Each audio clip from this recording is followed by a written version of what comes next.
All right, let's get started here. We're going to share my screen.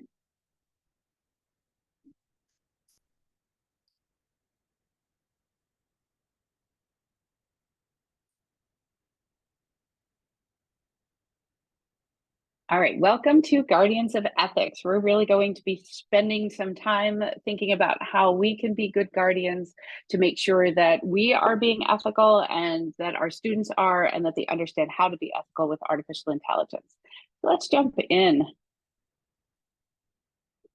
So if you don't know me, I'm Lori Guion. I am the lead coordinator for instructional technology programs at Washington, Saratoga, Warren, Hamilton, and Essex BOCES. That's in upstate New York.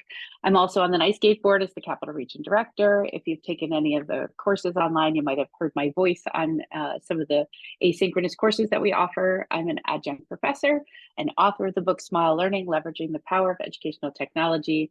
I also have a podcast called Smile Factor that I co-host with Matthew X. Joseph, and I'm a speaker.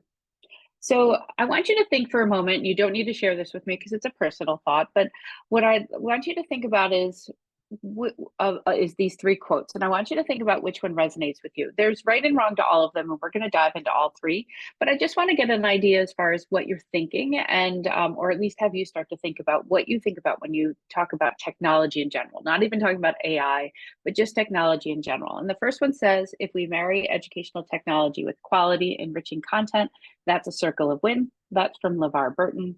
The second one is, all this modern technology just makes people try to do everything all at once. That's from Bill Watterson. He's the person who draws Calvin and Hobbes. And then the last one is from Malala. She says, every girl deserves to take part in creating technology that will change our world and change who runs it. Now, like I said, we're going to dive into each of these different quotes and really think about what we're talking about with AI ethics as we're diving into the quotes. But I want to kind of set the stage a little bit with a few definitions to make sure we're all on the same page. We're going to go over social emotional learning and universal design for learning at a very high level. This is not a course in either SEL or in UDL. The idea is we want to make sure we have common vocabulary before we dive in. And I bring these together because I feel like these are important parts. We can't talk about our social emotional health without thinking about our online presence. We can't think about ethics in AI and how we're teaching it to students without thinking about good pedagogy, which is why I think we have to make sure that we kind of level that playing field first. Now, there have been hundreds of studies on social emotional learning, and all of them have shown that if we spend time teaching these skills to our students, there is 4 areas that are where students tend to grow. One, actually, it does help build your culture within your school, so that's important. But it helps them with their skills. It helps them with achievement, and it helps them feel better about themselves, right? It helps them with their mental health. So there are some definitions on here. You're welcome to pause the recording and read these through. I'm not going to spend a ton of time here because we have a lot to cover, but just know that when we're talking about social emotional learning, we're talking about self-awareness, management, social awareness, we're talking about relationships and that responsible decision making, because we want to make sure that the students have these competencies in all that they do. When we're talking about universal design for learning, and like I said, this is like your 30,000 feet view of what UDL could possibly be. So we're thinking about here the why, the what, and the how. And really, there's ways you could break it down more. And I'm just going to stick to these 3 to kind of give you that focus on it. So when we're talking about the why, we're talking about, why do we need to know this? Why should I care about it, right? We want to make sure that we're represented here. When we're talking about the what is the content that we need to make sure that we're covered, and how are we going to cover it? Are we making sure there's representation there as well?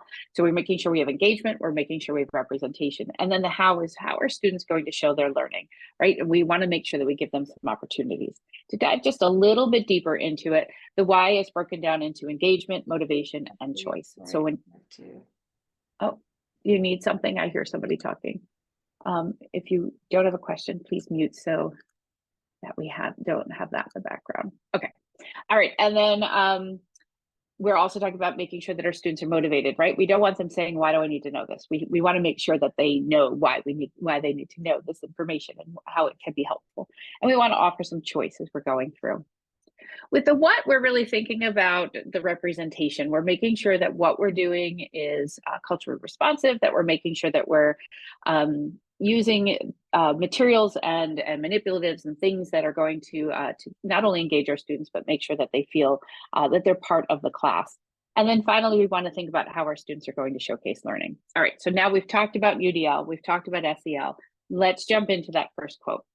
So if you're joining us a little late, I had 3 quotes at the beginning. This is the first one from LeVar Burton. And what he said is, if we marry educational technology with quality enriching content, that's a circle of win. So here we're really thinking about, if we're doing the tech and we're thinking about the content, we can have a really good marriage between them, right? We're going to make sure that this is a win for our students. What does this look like? How does this relate to AI ethics? Why am I bringing this up? Well, let's take a look first at a quick little video. And this video is from Google, and it's talking about their artificial intelligence with human imagination. And you're going to keep hearing me say the word human in here. And there's a reason for it. But I want you to watch this quick video. Let's go. Don't stop, live free. Can you match this energy? Let's go. Get wild with me. Can you match this energy? Let's go. I've never really collaborated with a machine before. Rap is willing to hit it and run with it and play with it, give it a life that it didn't know it had. It's a whole other learning curve. Yes! And that. It allows the world to see me and more of the lens of who I am in full color. Get big, get in the pocket. What if we use machines to understand? I just read that text. Hang on, I'm going to stop that again and share it again. Make sure you're seeing what I'm seeing. Don't stop, live free. Can we hear corporate logo? All right, I want to start the video again if you're not seeing it. So if you are seeing it, can you tell me in the chat? Sorry about that. I just saw that you weren't. It's working. Okay, good. Phew. Let's go. All right, let's start this again. Can you Thank match you for this that. energy? Let's go. Get wild with me. Can you match this energy? Let's go. I've never really collaborated with a machine before. Rap is willing to hit it and run with it and play with it, give it a life that it didn't know it had. It's a whole other learning curve. Yes! And that. It allows the world to see me and more of the lens of who I am in full color. Get big, get in the pocket. What if we use machines to understand underwater songs? A glass of water with a goldfish inside. Used to swimming in the river, this a whole different vibe. I'm having like choice overload. Let's go. Don't stop, live free. Can we hear corporate logo? Jogging music, snare, paradiddle. Can we just say a 600-foot long trombone? Yes. The safest thing for a blind person to do is to sit still. I ain't sitting still. Can you match this energy? That's the first time I've run alone in decades. Important is supposed to be happening with this when you put it in the hands of people. See you move to this. I got you excited.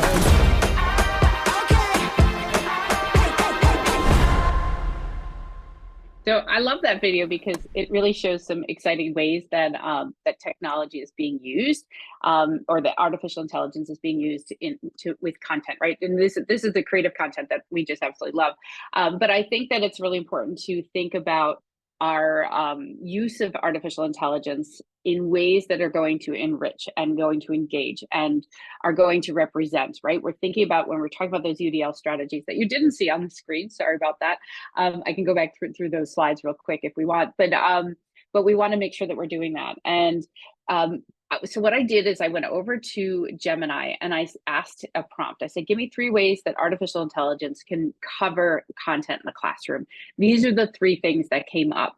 So I want to start with these. It mentioned personalizing learning. And we've talked about personalizing learning for probably decades at this point, that we want to make sure that we're meeting the students where they are to give them what they need to be successful, right? So there's, according to Gemini, we can do that with interactions. I'm not really sure what that means as far as what they're thinking, but it does allow for that communication piece. Maybe that's what it's saying. And I could have gone deeper in, but I just wanted to get this basic one to kind of see. And I think I've got their thoughts as we kind of go through these slides. And then the last one was content generation, which we're hearing a lot about people that are using AI tools to create content in the classroom. Now, you just saw in that last video that we did on that last slide here, so the one we did with Google, that was rich content, right? These were creators that were creating music and art, and they were running, and they were doing all the things that we do in our world, but they were doing it with AI being seamless as part of what they were doing.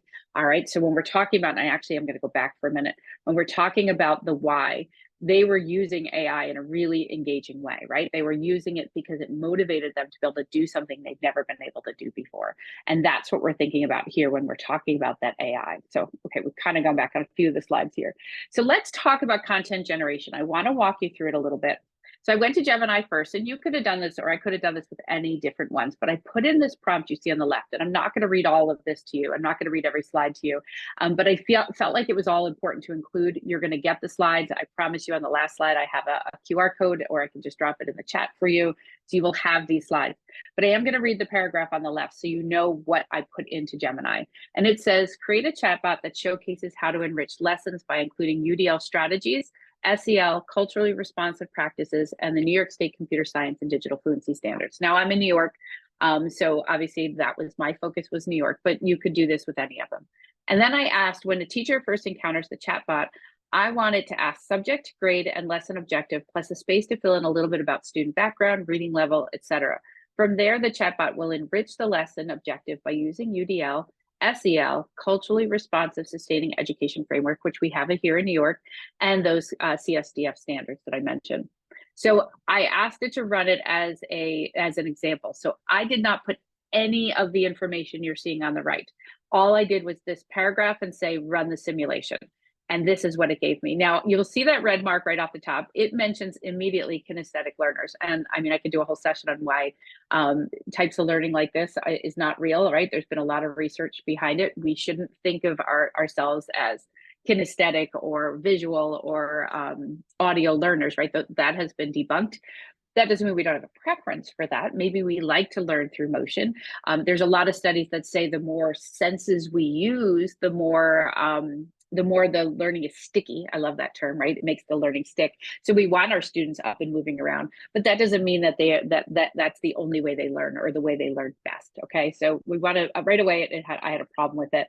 I did ask it for the culture responsive strategies. It offered me some that were pretty good, right? It kind of just said, make sure, it kind of defined it for me, which I think is good.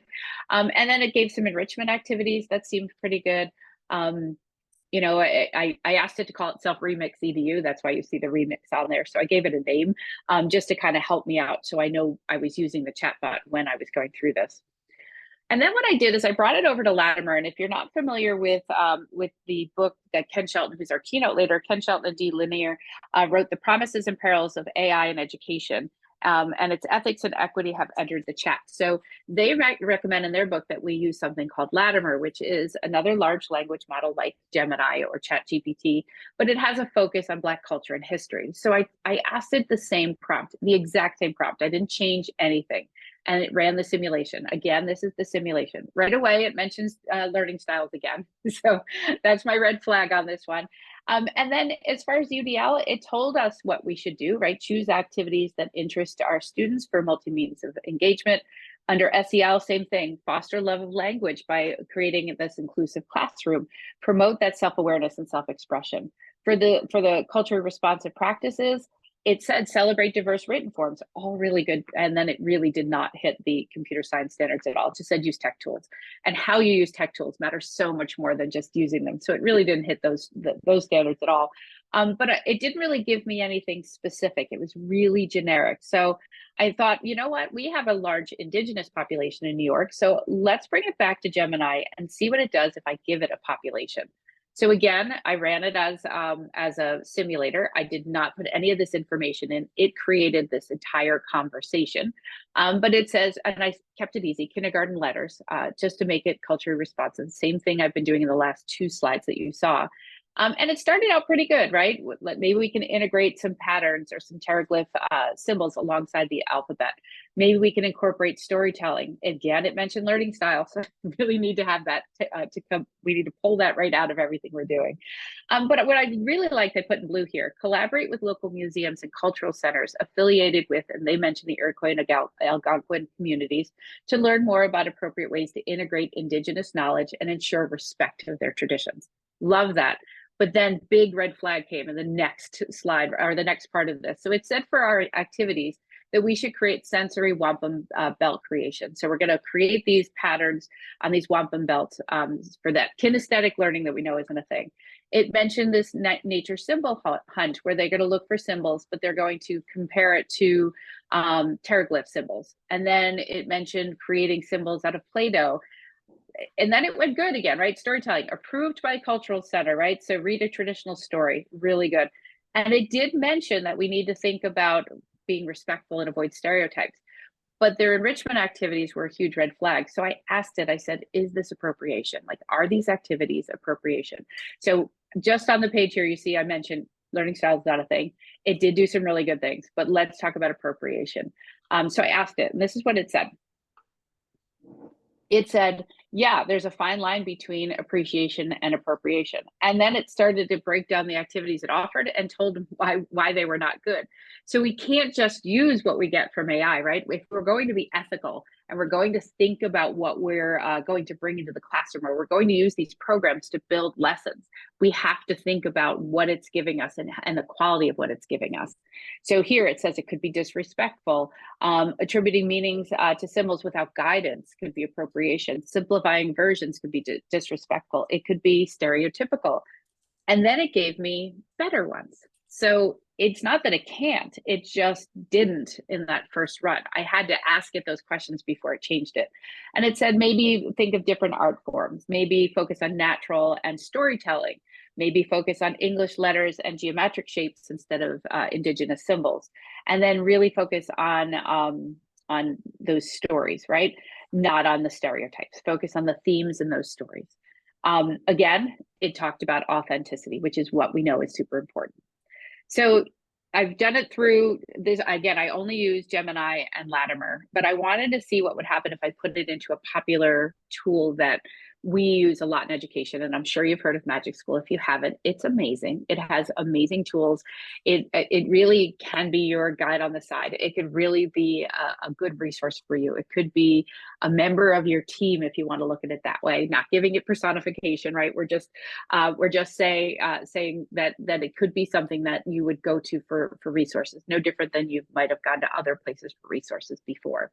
So this one I couldn't put in the same blurb, so I gave it the information that you see at the top, that we're doing literacy, looking at languages. I did say various backgrounds, including Spanish speaking and Indigenous students. I chose that just to see what it would do. And then I said they're beginning readers on up, right? They're kindergarten, so obviously they're probably all beginner readers for the most part. And what I liked about Magic School is right from there, it broke down UDL, SEL, culturally responsive, and the computer science and digital fluency standards. It immediately gave me the category. So, all right, we're already looking a little better than we did in the prior two. And then it gave some interesting activities, engaging songs, visual aids, practice writing their letters using sand, Play-Doh, digital tablets. So we're getting some of that digital literacy in there. It gave some ideas for those SEL strategies. It gave some culture responsive ones. So maybe we could have students include words from their home languages versus the language we're teaching them in school, sharing their own stories and songs that they might have, using examples of student cultures, right? Maybe I would even take this a step further. Maybe we can invite the community in. And then for the computer science and digital fluency standards, because that is my lens, right? Or a big part of my lens, it mentioned using apps. It mentioned creating digital presentations. It was pretty generic again, but at least it was starting in the right direction.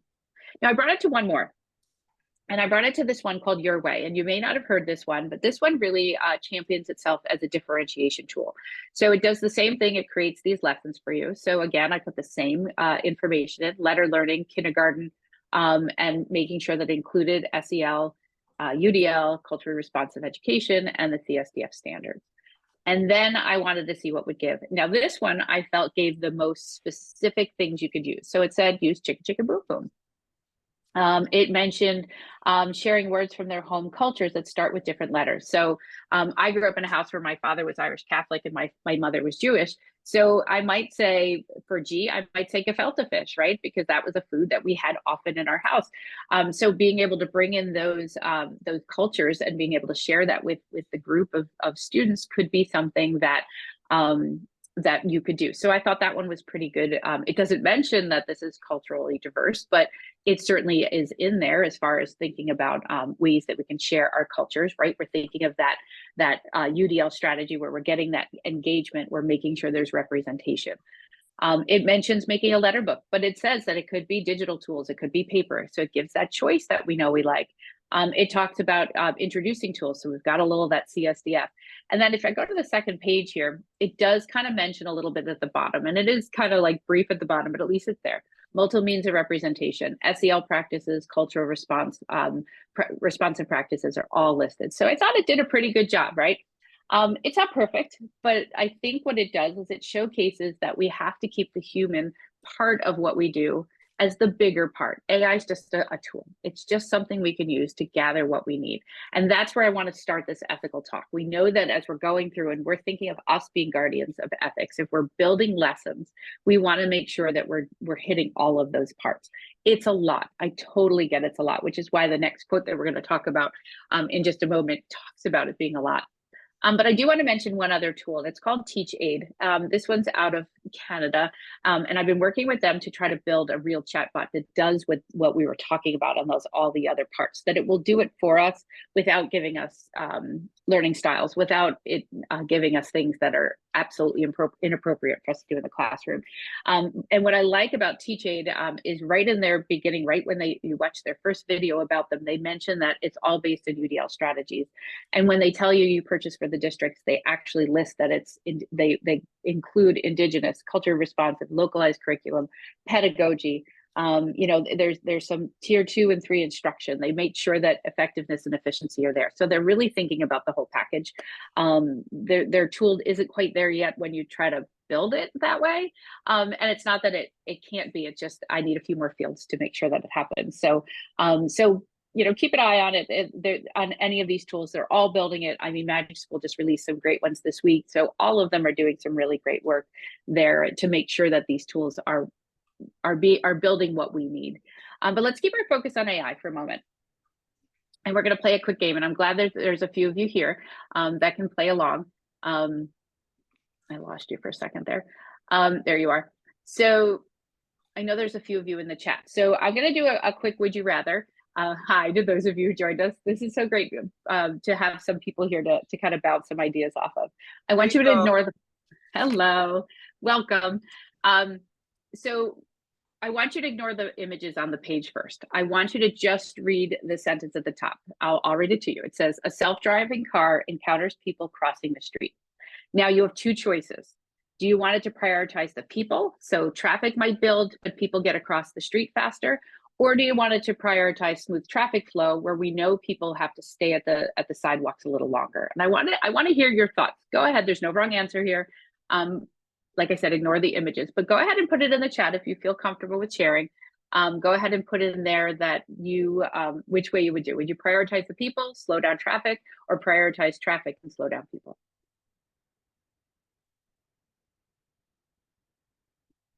I see some traffic's coming through.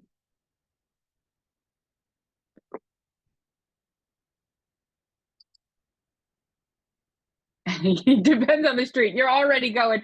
I every time I do would you rather's with students, I always have the kids that float in the middle. You're the float in the middle person. You overthink everything. I'm with you. I do too. All right. So we got some depends. We've got some traffic. Nobody's really prioritized the people. All right. So I'm going to stay there for a minute. Again, ignore the images because we're going to talk about those.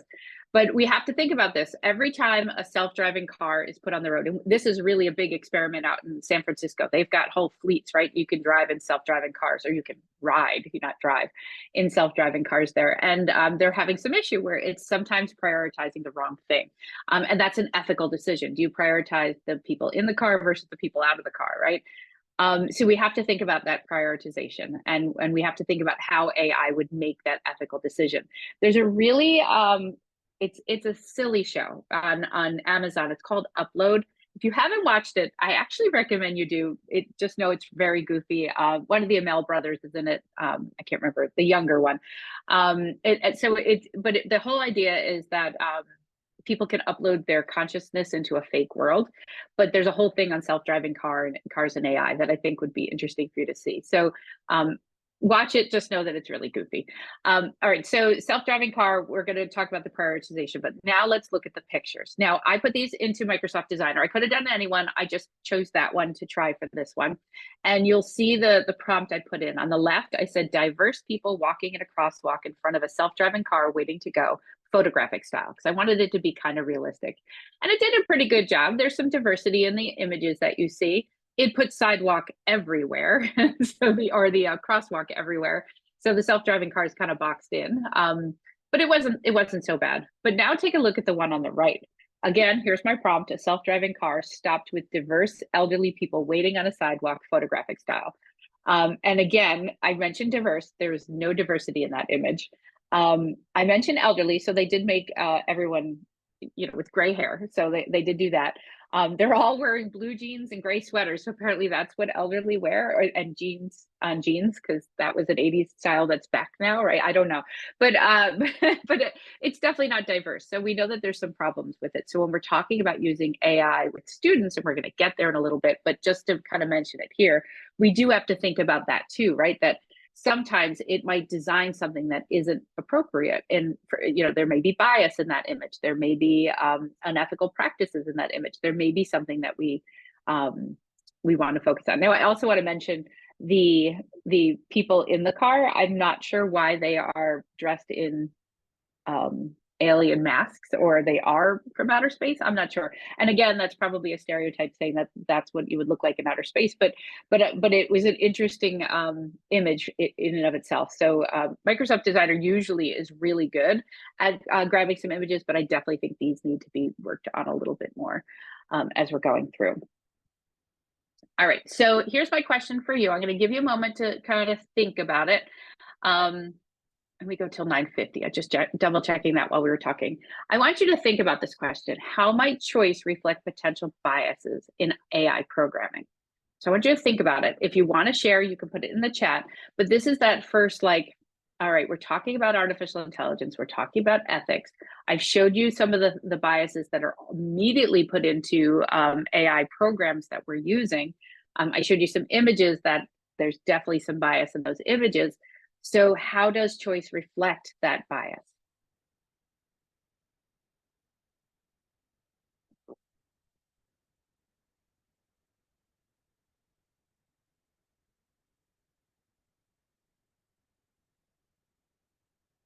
All right, I don't see anyone wanting to share. I'm hoping you're thinking about it, and that's okay. You don't have to share. That's part of representation, right? We have to do what's comfortable for us. But I want you to think about that when you think about ethics, right? You want to think about, how different things are built. You threw it into ChatGPT. Okay, Mike, I'm waiting. Now I want to see. What did ChatGPT say? 1 second. Okay. Well, while you're doing that, I'm gonna oh, I thought I had on that page. It's coming up. All right, I want to wait. I'll give you another second, because I think it'll be interesting to see what ChatGPT says. And honestly, I do think that ChatGPT, Gemini, Bing, all of them really do, and our Copilot, all of them really do a good job at explaining bias and about ethics. It just doesn't always give you the right feedback. All right, I'm going to keep going, Mike, while you're working on that. But it'll be interesting to see what comes up. All right, so the next one is this is your second and last would you rather. A social media, that's okay. Don't worry about it, Mike. Just maybe give me a brief overview. Here's your second would you rather. Would you rather a social media platform that uses AI to personalize news feeds for its users? Would you rather prioritize user beliefs, or would you rather prioritize a balanced mix of the viewpoints? Oh, you've got it in there. Let's take a peek. All right. So, okay. Training data, bias data. Yep. Algorithm design. Yep. Model use. and user interaction. We're going to talk about all those. Awesome. Thank you for sharing. That is perfect. Yeah. Way to help me out on this one, because that's totally what we're going to talk about. All right. This one, I'm sure you all kind of know the answer to. Like, I think this is a would you rather that we all might sway one way over the other. Again, I put in 2 images into Canva Magic Media. So instead of Microsoft, I did it right in Canva this time. I asked, all I wrote in was user beliefs for the first one. That's what came up. I'm not sure how that relates, but it was a cool picture. And then the other one, I wrote mix of viewpoints. And awesome. Yeah, I'm on 3 of these calls at once. Oh my gosh, Mike. Excellent. Good vote too. So I thought this was interesting. I asked for a mix of viewpoints, and it did photographs, which makes sense. You talk viewpoint a lot with photos, so I can see why it went there. But if you're thinking of mix of viewpoints, it's really much just showing very similar images throughout all of them, right? We kind of have a theme going over a mix. I would have put in maybe New York City with Croatia with I don't know, maybe the top of a mountain, right? You'd add all these different things in to get the viewpoint. So I did feed this one into Gemini, and I asked what happens when AI prioritizes beliefs, and it gave a long list, which when Mike put it through ChatGPT, it was very similar, right? That we're going to limit those diverse viewpoints. We're going to polarize ourselves, which we see a lot on social media, especially. You're going to have targeting advertising, propaganda. We're going to have some foreign interference. Credibility is going to decrease. We're seeing all of that right now on our social media sites. This one got me. I had to actually look up what this actually meant. I mean, capitalism, I know what surveillance means, but what does it mean by that?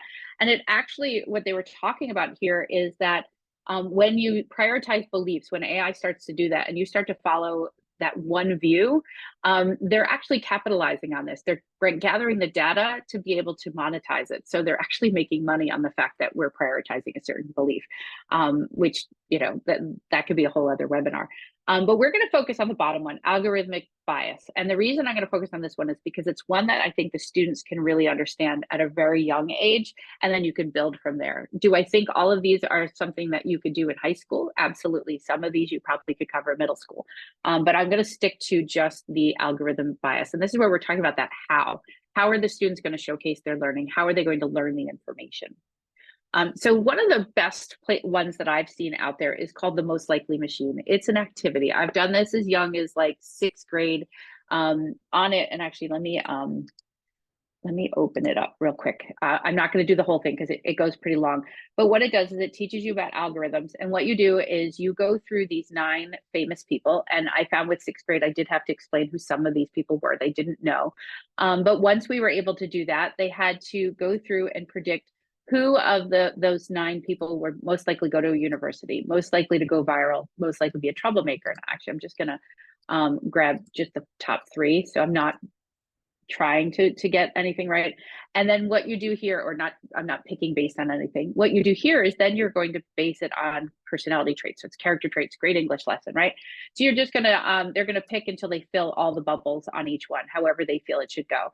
And then once it's done, you sort them by priority, or what you think is most important. And then it tells you who you should have picked based on personality traits. So it shows you how algorithms can have bias in it, which can be really something interesting for students. It offers a lot of conversation. Kids found it fascinating, any group that I've done it with, but it talks about what an algorithm is, how it works, and why it matters. So the next thing you can do when you're talking about AI and ethics is actually ask students. So one of the districts around me has a bus. And so we bring the students on the bus and do different activities off of it. This one happened to be an AI exploration. So we asked the students about artificial intelligence and what's one thing you wished adults knew about artificial intelligence and what you do online. I'm just going to show you the first few seconds because there were more questions, but I'm only going to show you the first few. I wish that they knew that AI actually teaches you instead of AI distracting you. So here's a student who hasn't had a ton of exposure to classroom teaching on AI. This was really the beginning of that conversation. And right away, this student felt that she could gain information from AI.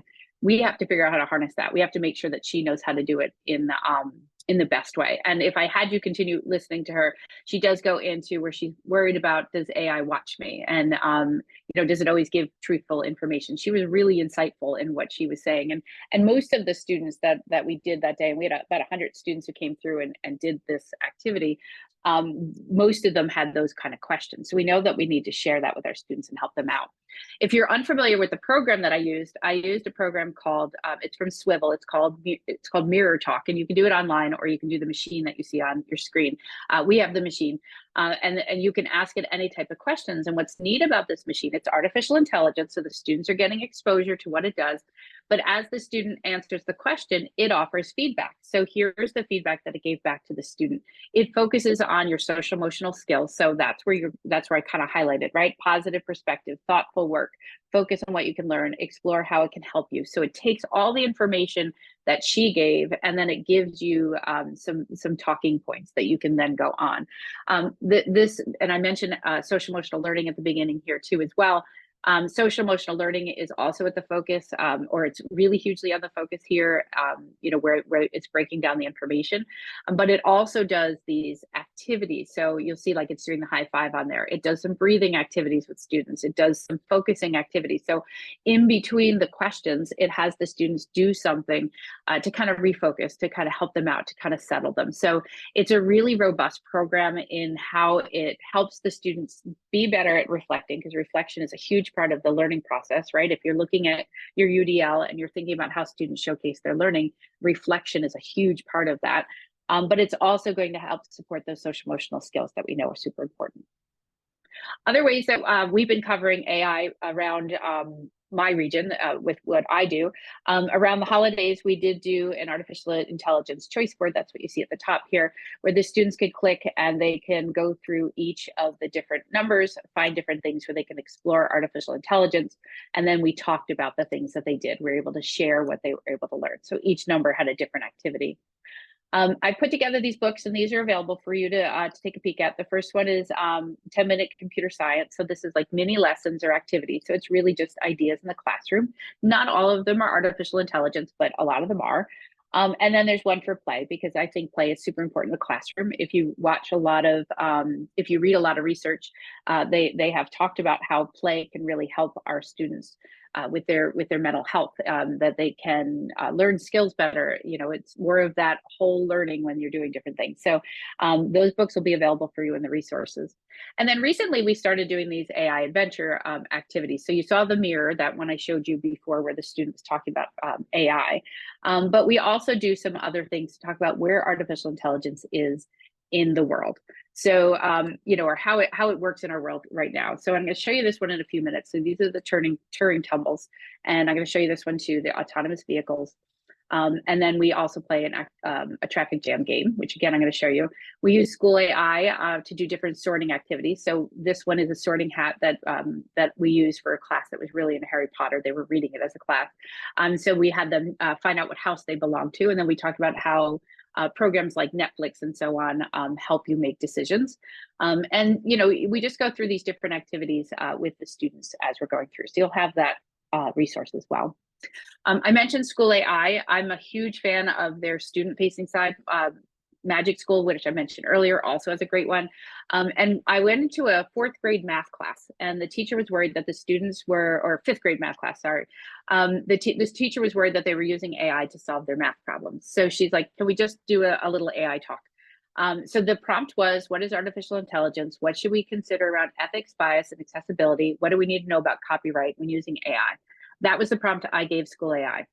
And then I had the students ask questions. I asked School AI to give students the answers. On this one, I wanted them to say, what's wrong with using, an AI tool to answer my math problems? I wanted it to give that information. And so this is one question that the AI asked the student, and immediately the student said, well, I'd be upset with that. And over on the right, and I've blocked out the students' names, but you'll see that the information on the right is what the teacher gets. So I'm getting, as the students are answering the questions on their screen, I'm getting all of this rich feedback. All right, so right here, the student is feeling upset, right? It immediately told me that I need to follow up with the student. But the student said they were upset because of the way the prompt was written. But it's a great way for you to start to talk about ethics in any subject. And by the end, the students were like, all right, we get it. This is why we have to do our own math problems. We need to solve our own problems. But here's how we can use AI to make sure we get the information that we need. So it became this really rich conversation. You know, it's only a half an hour we had to take out of a lesson, you know, to be able to do this. We've done it again with 7th and 8th graders where they were learning Spanish. We've done it on the bus with different things that the students were learning. There's so many ways that you can have these conversations with AI. All right, so at the way back beginning, I had 3 quotes on the board. This is the second one. The first one was from LeVar Burton, where we're talking about mixing content with technology. This one is saying, oh my gosh, did School AI negotiate with Erie 1 BOCES for EdLaw 2D compliance? It is on our, I'm at a WSWHE BOCES. We have it on ours. I don't know if it's on Erie 1 or not. Yeah, that might be a good check on their data sites. They can tell you there, but and maybe at the end, if I have some time, I might be able to peek and see, but it definitely isn't for us. All right, so the second quote is from Bill Watterson. He's the cartoonist for Calvin and Hobbes. And he said, all this modern technology just makes people try to do everything at once. So I put in a fun, one right into Canva, a fun image creator to see what it would come up with. I thought this was kind of funny, but I wrote a Calvin and Hobbes cartoon style image of a boy and a tiger wearing headphones next to a robot, and it made the boy wearing a tiger suit, which is really cool. My son actually has one because he goes to RIT, so he wears an orange tiger suit, but it's not Calvin and Hobbes. But it was interesting to see what it would come up with. And I agree with what he says. So I should come back to this, right? He says it makes us do everything at once, and a lot of the activities I showed you are exactly like that. There has been this incredible rise of large language models. So and if you've never gone to Information is Beautiful, if you like data, this is a cool site for you.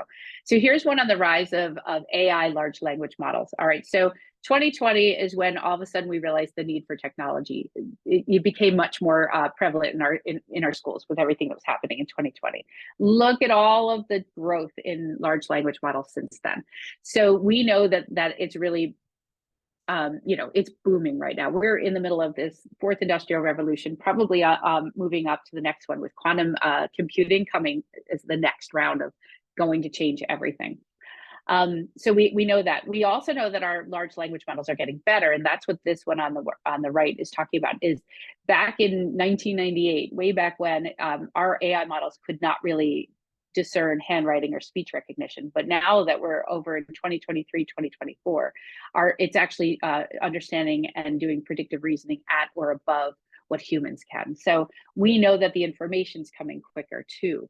We also know the other side of things, the dark side of things, right? So these came from the Center of Cyber Safety and Education and the National Center for Missing and Exploiting Children. They took a study of 4th through 8th grade students, and this was several years ago. I'm sure these numbers have adjusted a bit, but we know that we have to be teaching cybersecurity, digital literacy, AI ethics. We need to teach it all. And so what the cartoonist said is we have to do it all at once. And yeah, we kind of do.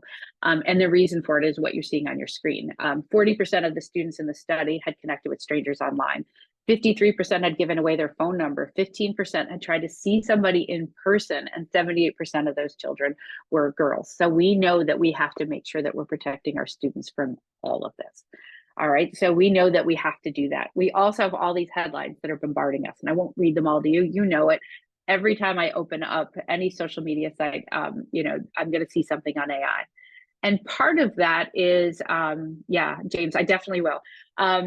Part of that is, for me, I'm seeing this because that's what I click on. So obviously the algorithm is going to give me more, but it really is something that the whole world is kind of focusing on, right?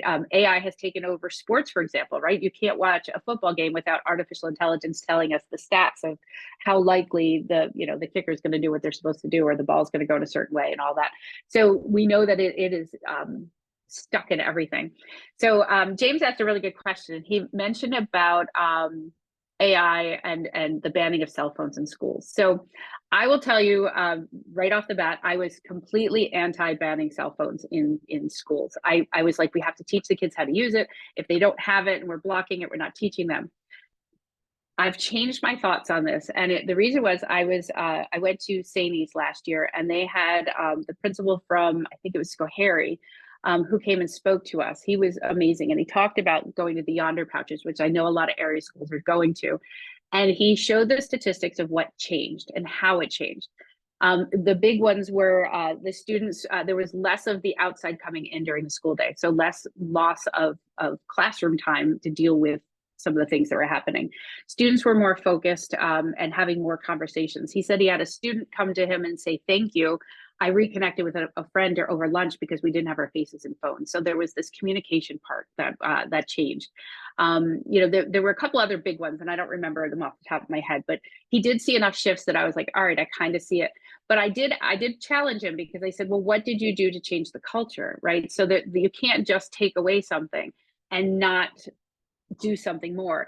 And he agreed with that. What they were able to do is during lunch, because the kids weren't on their phones, they brought in different gaming activities, like the little basketball hoop things. I know Queensbury has those in their middle school or in their WHBI building where you have the basketball hoops. The Loo, if you haven't seen that, it's a game where you throw a ball at a wall, or you can do the active floor. We've started to see that in certain schools, that they're giving students other ways to play and engage. They opened up the gym and allowed for some things to happen during the day where students could communicate with each other. And so there was a shift in the culture that way too. So you can't do one without the other. You got to teach the AI, you got to teach the proper way, even if you take away the cell phones one way or the other. The biggest aha for him was he brought his students to see a play, and the students were allowed to have their phones at the play because they wanted to be able to communicate if they lost a student, right? They had all the tracking and all that on there. And when the play started, their students were in the center of the auditorium, and off to the wings were other classes. And he said all the other classes, when it went dark in the auditorium, there was a glow of all the students on their phones, but his students all kept their phones in their pockets. They had learned the proper way and what they can do. So definitely something that I think I'm almost not a proponent of it if you do other things, not that alone. We'll put it that way. COSA and COPA 2.0 might help with this too. Yeah, absolutely. The federal government has approved some big changes to some of our big privacy policies. That's going to change a lot. Absolutely. All right, got to keep moving along here. So I'm going to say that this was the big question I asked when I was going in and doing some curriculum alignment with different districts on the computer science and digital fluency standards. And I started to ask this question to start. What do you need to cover? And they mentioned their content. They mentioned social emotional. They mentioned health. They mention, you know, now the computer science and digital fluency standards, and then they have to differentiate, and every student needs different things. And I was like, okay, I get it. Yeah, you got a lot going on.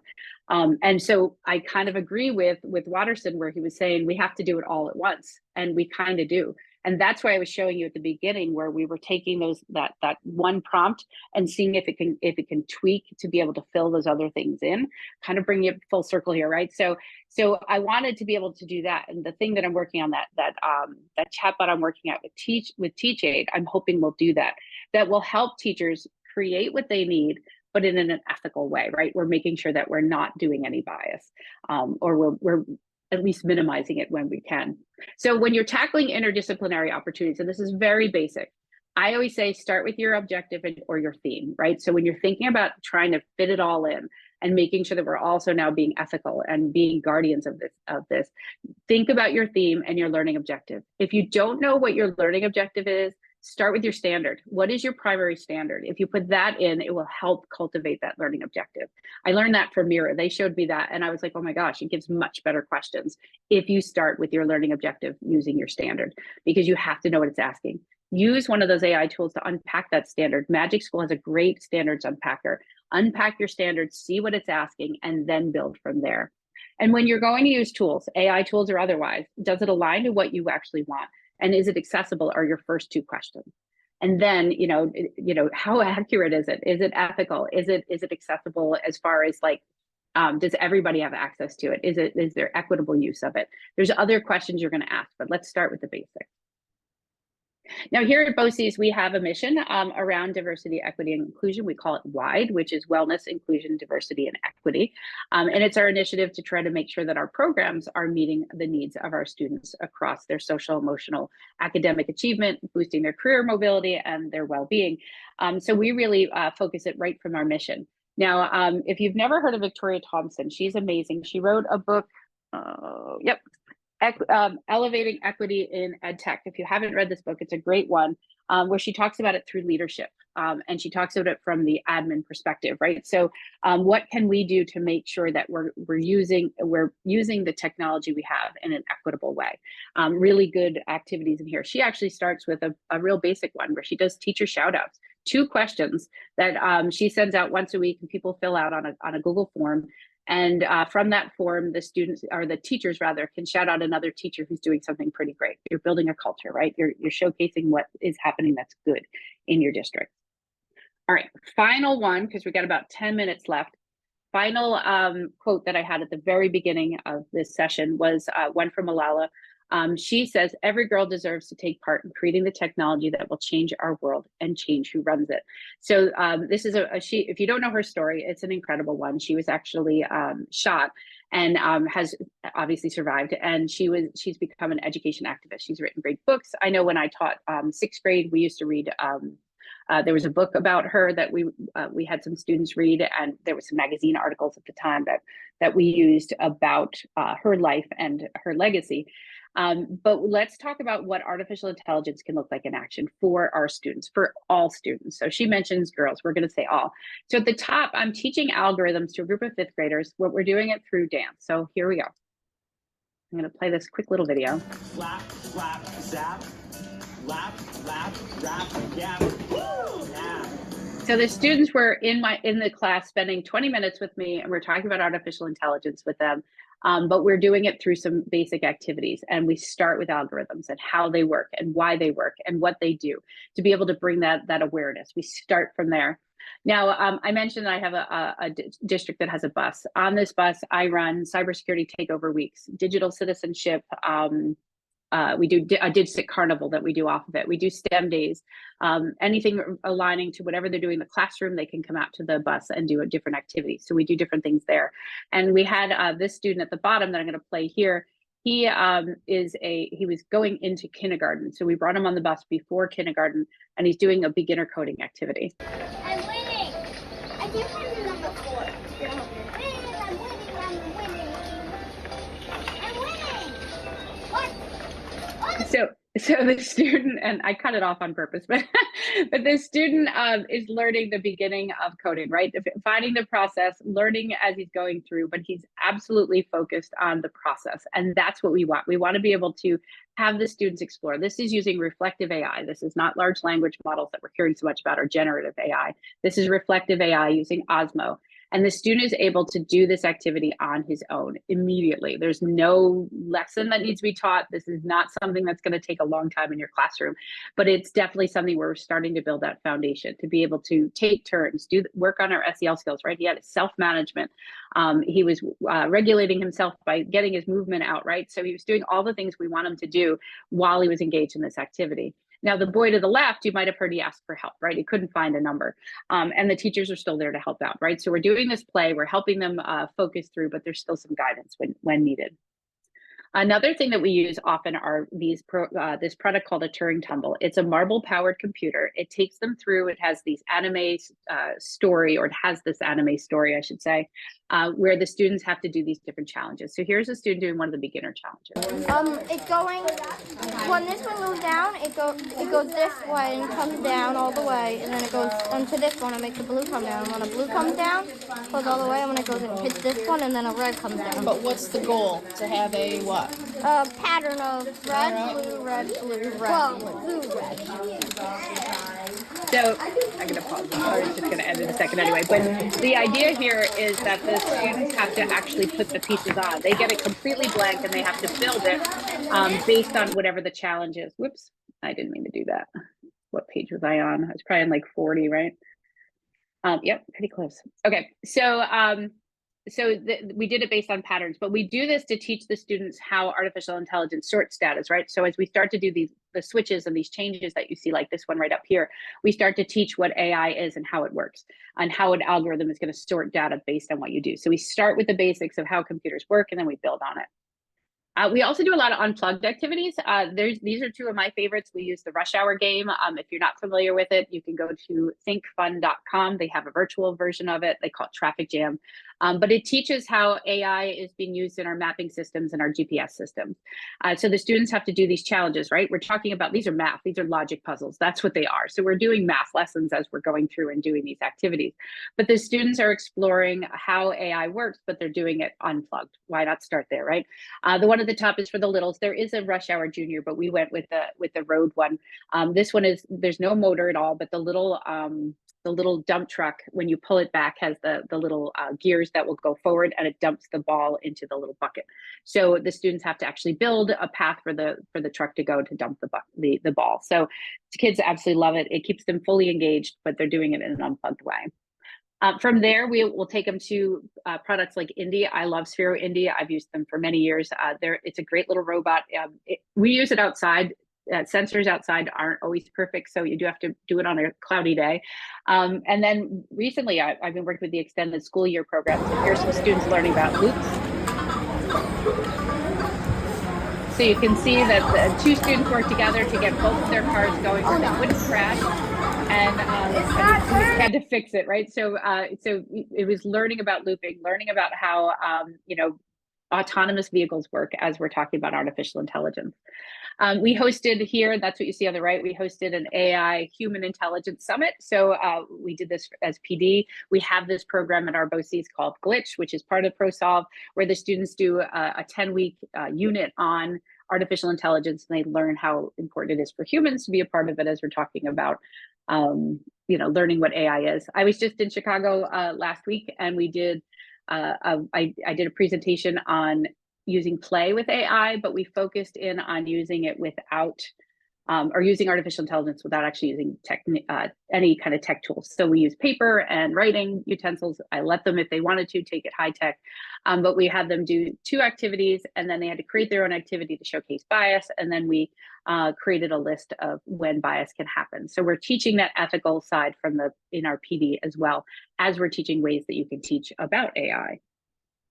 All right, the other big one, and this book you'll have access to as well, and I'm actually going to open it up real quick. This book is one I put together for ISTE, but I think that it can be very helpful when we're talking about bias, we're talking about ethics. It's broken down into 4 parts, and all of the pages are just links to resources. These are things that you can do to bring the world into your classroom. Some of these I'm very involved in, like Take Action Global, we're looking to do here at our BOCES. I've done some work with them in the past, but these are ways that you can open up the world to your classroom. That's going to help you with ethics. It's going to help you with knowing how to use technology, to see how other people in the world are doing it. And I mean, I think it's over 100 pages here. So I'm not going to click through all of them, but you'll have access to the books to be able to do whatever it is you'd like to do. So you can absolutely grab these and grab some different ideas. There we go. Okay, I did mention a couple that I work closely with, the Digital Citizenship Institute. Right now we're doing a book study on the book Accountable. I just loaned my out, I don't have it here. And then Take Action Global is the other one I mentioned. So those direct links are on this page. There's also a human intelligence movement you can get involved in. We have a lot of resources on our NYSCAPE page. And yes, Mike, I saw Greta there. She was wonderful. And you can join the human intelligence movement that's happening right now. If you haven't looked at Digital Promise in the past, it's a great website for AI, but it also has a learner's variability navigator that can help you out for like looking at strategies to really help in the classroom to differentiate your students. So that information is there. So what do you need to be an AI guardian of ethics? I gave you a ton of resources, a ton of ideas. I talk really fast. I know I tend to do that, but here's your guide. All right. So you have the knowledge, you have the frameworks, you know the tech integration, you know your standards. What we need to add in our classroom for you and for your students is more critical thinking, more problem solving, more communication. That could be collaboration outside the classroom, more digital literacy, and we have to focus on good pedagogy. We have to remember what we learned in our programs, and if it's been a while since you've done anything with it, I highly recommend looking up Universal Design for Learning. look up inquiry, look at the frameworks that are really leading the charge, and they're research based for how we can help our students learn. All right, so here's your to-do list. This is where we're going to end today. I want you to stay informed. So you're here, you're doing exactly what we're asking you to do. Make that ethical commitment to making sure that you're learning, just like I did at the beginning, where we walked through what I was finding using Gemini. I want you to take some time and do that too. I think that matters on your content and how you would ask the questions and how you would use the content that it gives you. Always keep it student-centered. That's what we're here for. Collaborate with me. If you want to go global and you're looking for somebody to connect with, I can help you. Use me. I'm here to help you out. That's what I love to do. Obviously, you want to model your ethical behavior. You really want to make sure that you're focusing on your critical thinking skills for both you and your students. And James knows this. I'm a big proponent of digital citizenship. We've been talking about it for years. The DigSit Carnival actually started in his district. So, and Mike, I'm happy to talk to you about the DigSit Carnival. I hosted it at Icegate a few years ago. Maybe it's time to bring that one back. Maybe we'll bring it back to the playground this year. All right, so I promised you to have access to all the resources. If you scan that barcode, that's going to get you the this entire slide deck. If you're thinking of some back to school ideas, I put a link to my podcast on here. It's called Smile Factor. Back to school ideas was our last one. We're actually, we just recorded another one, and we have a third coming out in another week. So those are all there for you. Thank you all for joining. I know that the next session starts in like 5 minutes. So, stretch those legs, take a little brain break before you hop onto the next session, and reach out anytime on any of my socials or through my BOCES if you have any questions. Thank you. Oh, hey, Jessica, I didn't even know you were here. I can't see faces. They changed Zoom changed the way everything looks, and I can't find how to see faces again. Oh, hey, I just figured it out. Look at that. Awesome. Thank you. Oh, I didn't put the link in the chat. I can do that too if you need it.